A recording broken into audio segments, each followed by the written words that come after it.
ঈদের দিনে পশ্চিমা সংস্কৃতির কোনো কিছু অনুসরণ করবেন না। আগে বলি কি করবেন না।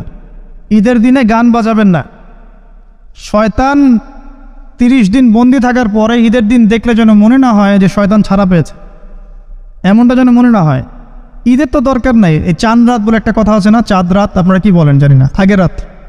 আমাদের এলাকায় চাঁদ রাত বলে, ঈদের আগের রাতকে চাঁদ রাত বলে। ঈদের চাঁদ যেদিন দেখা যায় আর কি সেটা।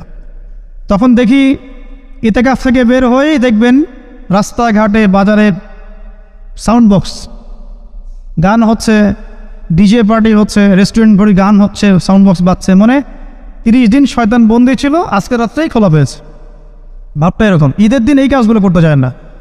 আতশবাজি করবেন না, এই পটকা টটকা ফোটাবেন না। বাচ্চারা, ছোটোখাটো বাচ্চারা একটু মজা করতে চায়, সেটা আলাদা বিষয়, কিন্তু এগুলোকে ট্রেডিশন বানাবেন না। ঈদের দিনে ছেলে মেয়ে, গার্লফ্রেন্ড বয়ফ্রেন্ড রিক্সায় ঘুরবে না। ঈদের দিনে তারা একে অপরের সাথে দেখা করতে যাবে না।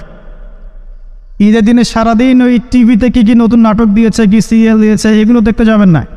রমজান মাসে আপনি কী কী শিখলেন? রমজানের সব শিক্ষা কি একদিনেই বিসর্জন দেওয়া লাগবে? রমজানের সব শিক্ষাগুলো কি ঈদের দিন বিসর্জন দেওয়ার জন্য ঈদ? ঈদের দিনে আপনি সকালবেলা উঠবেন, ফজরের সালাত আদায় করবেন, পারলে তাহাজ্জুদ পড়বেন, তাহাজ্জুদ করে ফজর নামাজ পড়বেন, নামাজ পড়ে তেলাওয়াত করবেন। আপনার দিন শুরু হবে কোরআন তেলাওয়াত দিয়ে, আল্লাহর জিকির দিয়ে, ইস্তেগফার দিয়ে। এবার সকাল সকাল গোসল করবেন, সকাল সকাল গোসল করে মিষ্টি মুখ করবেন, খেজুর খাবেন, সেমাই খাবেন ইত্যাদি। নতুন কাপড় পরবেন, আপনার সামর্থ্য অনুযায়ী সেরা কাপড়টা পরবেন, আতর খুশবু ব্যবহার করবেন, সুন্দর করে গোসল করবেন।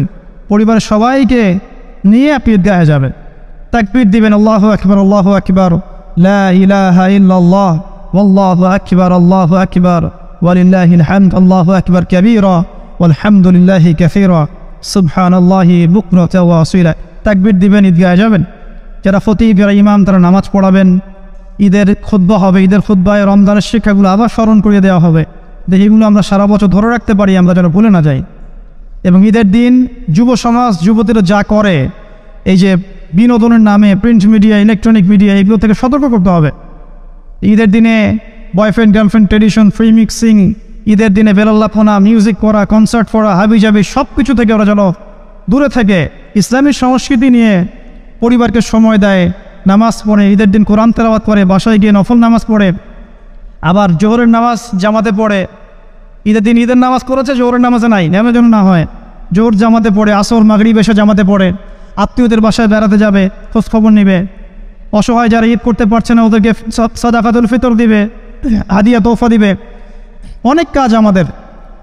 আমাদের আনন্দের উৎসবগুলো কিন্তু ভোগবাদী না, বরং ত্যাগবাদী। আমরা কিন্তু অন্যকে নিয়ে আমরা আনন্দ করতে চাই। আমরা রমজানের 30টা দিন না খেয়ে থেকে শ্রম রেখেছি, আত্মত্যাগ করেছি, তারপরে খুশি করছি। অন্যদের মতো নয় যে খালি ভোগবাদী দর্শন, এমন নয়। তো এগুলো নিয়ে আমরা ইনশাল্লাহ আবার পরে কথা বলবো, এখনও সময় আছে। ঈদের সুন্নাহ, লাইলাতুল কদর নিয়ে ইনশাল্লাহ আমরা পরে কথা বলতে পারবো। এগুলোর দিকে খেয়াল রাখবেন ইনশাল্লাহ। আল্লাহ পাক আমাদেরকে তৌফিক দান করুন, আমিন।